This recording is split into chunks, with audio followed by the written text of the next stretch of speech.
विदर्भ सहित राज्य में खरीफ की बुआई शुरू है। किसान अपने खेतों में बीजों की बुआई में लगे हुए हैं। हालांकि इस दौरान बोगस बीज एक बड़ा मुद्दा बनकर उभरा है।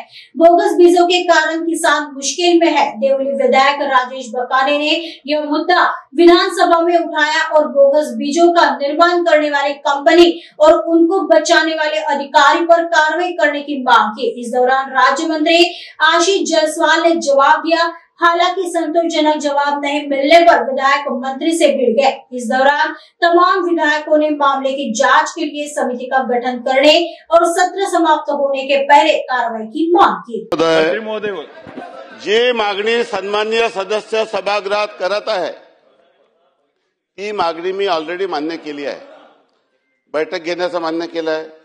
व्यवस्थेच्या दोषामुळे जिथे जिथे शेतकऱ्यांना जी अडचण निर्माण होते त्या अडचणीवर मात करण्यासाठी शेतकऱ्याला न्याय देण्यासाठी जे निर्णय सरकारकडून अपेक्षित आहे, साथी पोर्टल असेल, आपण कंझ्युमर कोर्टच्या ठिकाणी पर्याय म्हटलं असेल, सर्व व्यवस्था निर्माण करण्याच्या दृष्टीने जेही महत्त्वाच्या सूचना सन्माननीय सदस्यांनी दिलेल्या आहे त्या सर्व सूचनेचा सकारात्मक विचार करण्यासाठी तात्काळ बैठक घेण्यात येईल।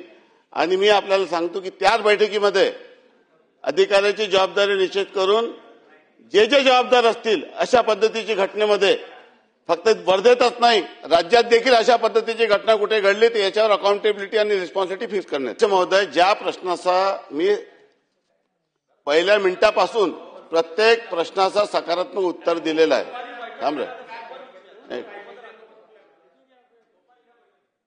मी पूर्वी सांगितलं की बैठक घेऊ, मी बैठक घेऊ म्हटल्यानंतर परत बैठक म्हणण्याची गरज काय? मी आपल्याला पूर्वी सांगितलं की बैठक घेऊन सभागृह संपण्याच्या पूर्वी सभागृहात निवेदन करण्यात येईल। मी पूर्वी सांगितलं आपल्याला।